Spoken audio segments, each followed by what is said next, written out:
네, 안녕하세요. IM증권 인터넷 게임 담당하는 윤예지입니다. 제가 오늘 말씀드릴 내용은 이제 중국 콘텐츠 내용을 말씀을 드릴 텐데요. 리포트 제목을 이제 와호장룡이라고 지어봤습니다. 와호장룡은 이제 유명한 영화 제목이기도 한데, 이제 크라우칭 타이거 히든 드래곤이라고 해서 숨어있는 무림고수를 뜻하는 말입니다. 근데 제가 중국 콘텐츠 자료에 이런 제목을 붙인 거는 사실 우리나라 사람들은 콘텐츠는 중국보다 우리가 훨씬 낫다고 생각하는 경향이 있는데, 사실은 컨텐츠 업계도 중국이 와우장룡이다 라는 뜻을 담아봤습니다. 그래서 종목은 팜마트랑 외원그룹을 말씀을 드릴 거고, 뒤에 가서 좀 더 자세히 말씀드리도록 하겠습니다. 이 자료는 크게 이제 두 가지 산업을 제가 작성을 했는데요. 중국의 캐릭터 산업을 먼저 말씀드릴 거고, 그리고 드라마 산업을 다음으로 말씀을 드릴 건데요. 이제 두 꼭지 모두 중요한 한 가지 질문에서 이제 시작된 내용입니다. 그래서 그 내용도 제가 차차 말씀드리겠습니다. 먼저 이제 C 캐릭터 먼저 말씀을 드리면은, 페이지는 11페이지부터 보시면 됩니다. 11페이지를 보시면 제가 가졌던 질문은, 이제 팜마트라는 중국의 초대형 캐릭터 회사가 있는데, 이 회사가 상반기 매출이 8,570억, 영업이익 2,120억이 나왔습니다. 한화로 계산한 금액이고요. 그러면 이게 이제 이 회사가 연간으로는 아마 이거의 2배 이상, 그러니까 거의 2조 원에 달하는 탑라인을 기록을 할 거고, 영업이익률은 25%를 낼 걸로 예상이 되는데, 그리고 21번을 보시면은 중국은 내수밖에 안 된다라고 하기에는 해외 매출 비중이 30%를 기록을 하고 있습니다. 근데 제가 가졌던 질문은, 국내에도 더 핑크퐁 컴퍼니나 쌈지 같이 글로벌리 팬덤이 있는 캐릭터 기업들이 있는데, 이 기업들은 연간 기준 1,000억 원 매출이 허들입니다. 이거를 넘는 기업들이 잘 없어요. 그래서 왜 한국의 기업들은 1,000억 원을, 마에 1,000억 원을 넘지 못하고 있을 때 중국 기업들은 8,000억 원을 넘어가고 있냐. 이게 제가 가졌던, 캐릭터 산업에서 가졌던 한 가지 질문이고, 그거에 대한 해답을 말씀드리면은, 제 사실 가장 깔끔한 설명은 내수시장 규모예요.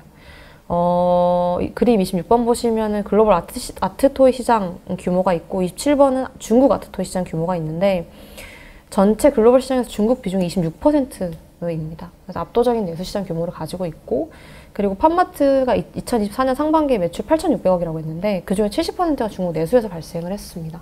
그러면은 중국만 해도 팜마트 매출만 5천억 정도를 소화를 해주는 거예요. 근데 우리나라의 굿즈를 파는 회사들, 뭐 핑크퐁 컴퍼니, 대원미디어, 쌈지, 애니플러스 같은 기업의 전체 매출을 합한 규모도 4천억 원에 불과합니다. 그래서 내수시장 규모 자체가 좀 차원이 다르다는 거를 먼저 말씀드리겠고요.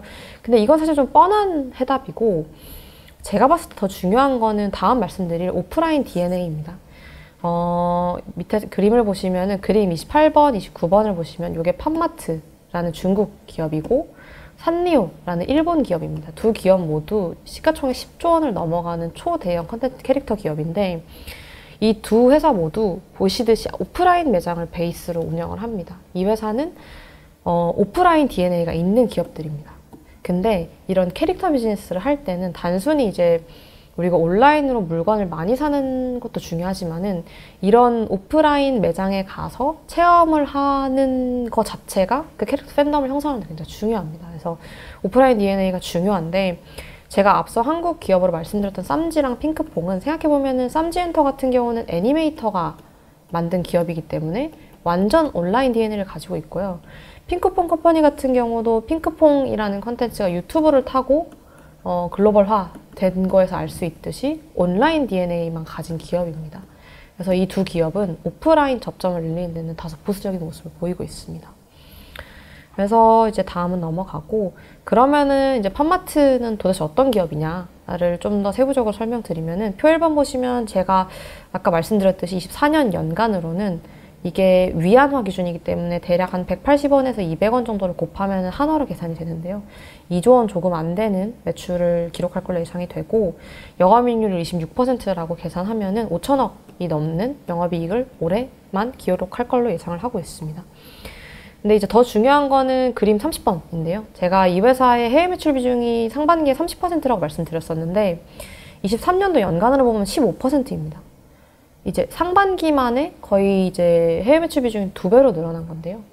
그러면 더 재밌는 건 이 회사가 왜 이렇게 해외 매출 비중이 올라가게 됐을까인데, 그림 32번 보시면은 블랙핑크 리사 이 캐릭터 기업의 라부부라는 캐릭터의 굉장한 팬입니다. 그래서 이 물건을 직접 사서 인증을 하고 광고를 해줌으로 인해서 태국, 베트남, 인니 같은 동남아시아 국가에서 이 팜마트 인기가 상당히 올라갔습니다. 그래서 이런 기업이 한국에도 또 있는데, 삼양식품이 이제 불닭볶음면이 글로벌 매출이 성장하는데 K-팝 스타들의 역할이 되게 컸는데요. 재밌게도 중국 기업이 리사 덕분에 동남아에서 인기가 많아졌다, 이렇게 설명을 드리고 있고요.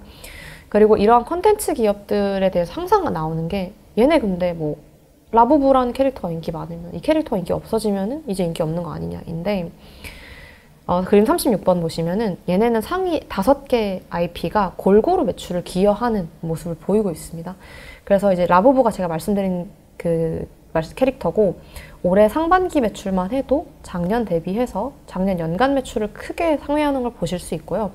근데 이런 트렌드를 라부부만 보여준 것이 아닙니다. 스컬판다라는 캐릭터의 20년도랑 21년도 매출을 비교해 보시면은 21년도에 20년도 대비해서 이제 수십 배가 오른 매출을 기록한 걸 볼 수 있습니다. 그래서 이 기업들이 이제 계단식으로 매출을 쌓아가면서 매출이 올라가는 모습을 보여주고 있다 봐주시면 됩니다.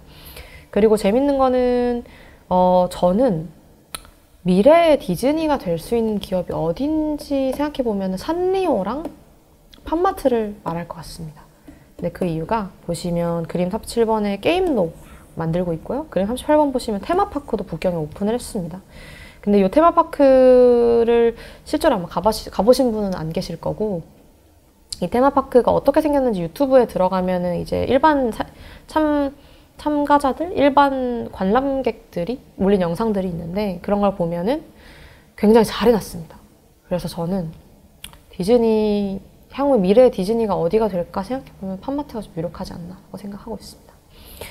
그리고 상품 라인업도 사실 이 회사가 가장 유명한 거는 블라인드 박스라고 해서 랜덤 박스에 들어있는 이제 소형 피규어인데, 이 피규어가 단가가 한 1.2만 원에서 1.5만 원 정도 하는데, 그게 매출 70% 정도를 기록을 하고, 나머지 30%는 이런 메가 시리즈라고 해서 고가 상품이 한 13%, 그리고 이 키링, 요즘에 이제 어린 친구들이 가방에다 이런 키링을 많이 다는데 요게 한 10% 정도 되고, 나머지 이렇게 초소형 피규어나 레고 같은 것들이 나머지 한 7% 정도를 차지한다고 봐주시면 돼서, 이게 원래는 피규어 매출, 블라인드 박스 피규어 매출 100%였는데 요것도 70%까지 내려왔다 봐주시면 될 것 같습니다. 그래서 이렇게까지 C캐릭터 내용을 정리를 할 것 같고요. 다음으로는 쇼폼 드라마를 말씀을 드리면은, 쇼폼 드라마 그림 43번 보시면은 이제 2020년도, 2023년도까지 시장 규모를 보시면 23년도 기준으로 해서 한 7조 원 조금 넘는 시장 규모를 형성을 하고 있습니다. 근데 2020년도에는 시장이 거의 없었습니다.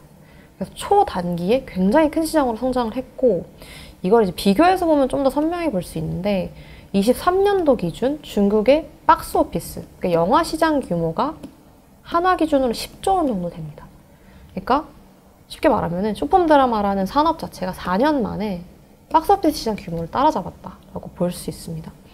그리고 제가 캐릭터도 그렇고 이 드라마도 그렇고 각각 한 가지 질문이나 의문에서 시작했다고 했는데, 캐릭터 산업에 대해서 설명을 드릴 때는 그 의문이 왜 한국에서는 팜마트 같은 기업이 안 나올까 였다면, 이 드라마 산업에서 제가 궁금했던 거는, 제가 가졌던 의문은 그림 44번 차트입니다. 44번 차트 보시면은 제가 15, 16, 19위에 박스를 쳐놨는데 15, 16위는 중국의 쇼폼 드라마 플랫폼이고요. 그리고 이제 19위는 국내 웹툰, 북미 웹툰 플랫폼입니다. 근데 이제 이 웹툰 플랫폼은 런칭한 10년이 지났는데, 초단기에 릴숏이라는 드라마 박스라는 중국의 쇼폼 드라마 플랫폼이 매출 규모에서 북미 기준 앞섰습니다. 그래서 어떻게 이 릴숏이나 드라마박스라는 플랫폼, 그리고 중국 드라마, 쇼폼 드라마라는 컨텐츠가 초단기간에 웹툰을 따라잡았을까? 이게 제가 쇼폼 드라마 산업을 좀 리서치하게 된 이유이고, 숫자적으로 좀 설명을 드리면은 그림 46번에 CMS라는 기업이 있는데, 이게 릴숏이라는 플랫폼 운영사입니다. 릴숏의 상반기 매출을 보시면 한화 기준 2천억 좀 안 나게 나온 걸 보실 수 있는데요. 전년 대비해서 봤을 때는 2배 이상 성장을, 상반기 기준으로만 봐도 이제 전 반기 대비 이제 2배가 올랐고, 그림 47번이 웹툰 엔터테인먼트 별도, 그러니까 웹툰 엔터테인먼트 미국 매출인데요. 요 매출이 작년 연간 800억 원 정도 기록한 거 보실 수 있습니다. 올해는 더 격차가 커질 걸로 예상하고 있습니다. 그래서 쇼폼 드라마가 뭐냐라고 먼저 말씀드리면은, 쇼폼 드라마는 우리가 광의로 정의할 때는 20분 내외의 러닝타임을 가진 드라마를 말하고, 좀 더 디테일하게 따지면은 이제 20분 내외는 미드폼이라고 부르고요. 1분에서 2분 사이에 정말 짧은 드라마를 쇼폼 드라마라고 부릅니다. 그래서 이제 저는 이제 광의의 의미랑 협의의 의미를 번갈아 사용할 텐데요. 일단 먼저 그림 49번에 보시면은 이 쇼폼 드라마 편수, 제작 어느 회사가 쇼폼 드라마를 가장 많이 쓰냐를 보면은 떠오인이랑 콰이쇼, 떠오인은 틱톡의 운영사죠. 틱톡의 운영사와 콰이쇼, 틱톡과 유사한 2위 쇼폼 컨텐츠 2위 기업입니다. 이 회사들이 연간 200편 가까이 찍어내고 있는데요. 그래서 이 기업들이 선두로 나가고 있고, 텐센트, 유쿠, 망고TV 이런 기업들이 중국의 유튜브라고 보시면 됩니다. 이런 기업들이 2차적으로 이제 시장의 후발주자로 들어와서 컨텐츠를 만들어내고 있다고 봐주시면 됩니다. 연간으로 제작되는 편수는 4,000편이 좀 안 되고요. 4,000편이 좀 안 되는 작품들이 연간 쏟아지고 있다라고 봐주시면 되고, 이제 제가 미드폼이랑 쇼폼으로 구분해서 말씀드렸는데, 1분에서 2분 소요되는 쇼폼 컨텐츠는 떠윈이랑 틱톡이 만들고요. 기존에 레거시 영상 비즈니스가 있는 업체들은 아무래도 자기네들이 익숙한 폼에서 접근하다 보니까 미드폼으로 많이 제작을 하는 경향이 있습니다. 어떤 장르를 많이 보냐? 로맨스랑 드라마가 50% 이상입니다. 그럼 여자가 더 많이 보지 않을까? 남자, 여자 성비는 골고루 나오고 있습니다. 그래서 시장 참여자가 어떻게 구성이 되는지를 보면은 그림 54번 보시면은 가장 중요한 시장 참여자는 웹소설 IP 홀더입니다. 보시면 근데 여기 있는 기업이랑 이 플랫폼 기업이랑 겹치는 게 좀 보이실 수 있는데요. 여기 띠엔종이라는 기업도 그렇고, 여기 토마토도 그렇고, 이렇게 겹치는 플랫폼 운영사랑 웹소설 IP 홀더랑 겹치는 부분이 많이 보이는데, 이거는 쇼폼 드라마가 어떻게 생겨나게 됐는지 그 근원을 따져보면 쉽게 알 수 있는데요. 쇼폼 드라마 컨텐츠 자체가 웹소설을 광고하기 위해서 시작됐습니다. 근데 웹소설 자체보다 쇼폼 드라마가 잘 되니까 배보다 배꼽이 커지는 상황이 맞고, 이 사업에 좀 더 열심히 진출하다 보니까 웹소설 IP 홀더랑 플랫폼 기업들이 중첩이 되는 상황이 맞고요. 전체적으로 봤을 때는 웹소설 IP 홀더가 IP를 제공하고 드라마 제작사가 제작을 하고 플랫폼에서 운영하는 형태로 서비스가 되고 있다 봐주시면 됩니다. 제가 그러면 중국 쇼폼 드라마 산업에 투자한다면 어느 기업에 투자할 수 있냐라고 하면은 제가 외원그룹이라는 기업을 추천을 드리는데요. 이 기업이 중국에서 웹소설 IP를 가장 많이 가지고 있는 기업입니다. 그래서 제가 앞서 차트에서 보여드렸듯이 웹소설 IP 홀더가 시장 참여 중에 가장 중요하기 때문에 이 회사가 앞으로 더 수혜를 볼 수 있다고 말씀을 드리고, 그리고 실적을 보면은 좀 더 재밌는 게 24년도 상반기 실적을 보시면은 콘텐츠랑 판권 매출 중에서 판권 매출이 더 커졌습니다. 창사 이래 처음 판권 매출이 더 커졌는데요. 이제 중국 웹소설 시장도 우리나라 웹툰 시장하고 마찬가지로 이제 내수 시장이 줄어들면서 역성장을 보여왔습니다. 근데 이제 이 웹소설 IP를 가지고 쇼폼 드라마를 만들고 이런 IP를 활용하는 거에서 이제 반등의 여지를 찾은 거고, 그래서 저는 올해가 이 외원그룹이라는 기업이 플랫폼 기업에서 IP 비즈니스를 하는 기업으로 탈바꿈하는 연도가 되지 않나라고 생각해서 외원그룹을 관련주로 말씀드리고 있습니다. 그러면은 쇼폼 드라마 1, 2분짜리 드라마가 어떻게 돈을 벌까를 보면은 유료 결제가 상당히 많습니다. 유료 결제가 이제 편당 결제로 봐주시면 되고요. 편당 한 500원 정도 내외를 지불하고 보는 컨텐츠입니다. 나머지는 광고, 42%는 광고가 차지하고 있습니다. 그러면은 재밌는 게 아까 제가 떠오르는 콰이쇼, 그러니까 틱톡이 왜 쇼폼 드라마를 열심히 만들까가 궁금해지실 수 있는데, 그림 58번 보시면은 틱톡이랑 콰이쇼는 이제 광고 매출을 하거나 편당 결제를 올리는 것도 중요하지만은 사실 이 쇼폼 드라마를 통해서 자기네들의 커머스 거래액을 늘리는 데 더 큰 목적이 있습니다. 그래서 실제로 콰이쇼가 제작한 쇼폼 드라마를 보시면은 이렇게 PPL, 노골적인 PPL이 있고요. 그리고 심지어 이 팝업이 떠서 이걸 터치하면 바로 거래로 이어질 수 있는 그런 채널도 마련해 놔서 이런 커머스를 좀 키우기 위한 의도가 더 크다고 봐주시면 될 것 같습니다. 그림 59번 보시면은 브랜디드 콘텐츠도 많이 제작을 하고 있는데요. 아실만한 기업이 메이토안, 찡동, 상해기차, 오포 이런 기업들이랑 90편이 넘는 쇼폼 드라마를 제작을 한 바 있습니다. 그러면 마지막으로 궁금하신 게 이제 한국은 그러면 이 사업이 어떻게 진행이 되고 있냐일 텐데, 재밌게도 한국의 쇼폼 드라마 산업을 이끌고 나가는 기업이 크래프톤입니다.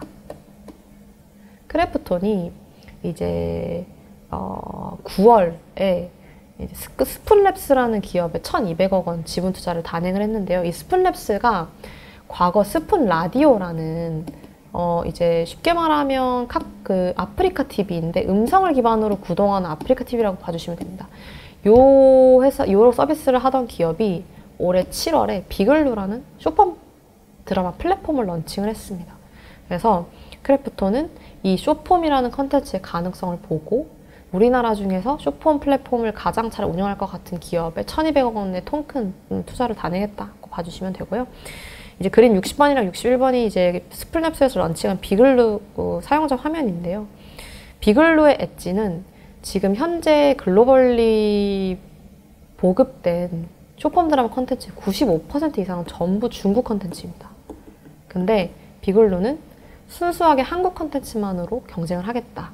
그런 관점에서 비글루를 런칭했고 모든 컨텐츠를 이제 한국산으로 채우고 있습니다. 그래서 이제 다시 맨 앞정으로 지나가서 제가 지금까지 쭉 말씀드린 내용을 정리를 드리면요. 우리가 사실 제조업에 있어서는 중국이 막강하다는 거를 인정을 하고 있지만은 적어도 소프트웨어, 게임이나 드라마, 캐릭터 산업 이런 데는 한국이 한 수 위다라고 생각을 많이 하고 있는데 이제 저는 이제 그런 시기는 끝났다고 생각하고, 그럼 왜 그런 시기가 끝났냐 하면 저는 고립이 플랫폼 주도권으로 이어졌다. 고립이 컨텐츠 주도권으로 이어졌다고 생각을 하고 있습니다. 그래서 사실 우리나라 드라마나 게임이 한한령 이전에는 중국에 넘어가기만 하면 엄청 히트하는 시기가 있었는데요. 근데 사실 한한령이 닥치면서 한 10여 년 정도 그런 컨텐츠, 우리나라 컨텐츠가 넘어가지 못했고, 이런 외산 컨텐츠가 비어있는 구간을 중국이 자체 컨텐츠로 메꾸기 시작하면서 컨텐츠 제작량이 상당히 올라갔고, 이제는 중국산 컨텐츠를 역수출하는 시기가 올 거다. 이렇게 생각을 하고 있습니다. 네, 여기까지 말씀드리겠습니다. 감사합니다.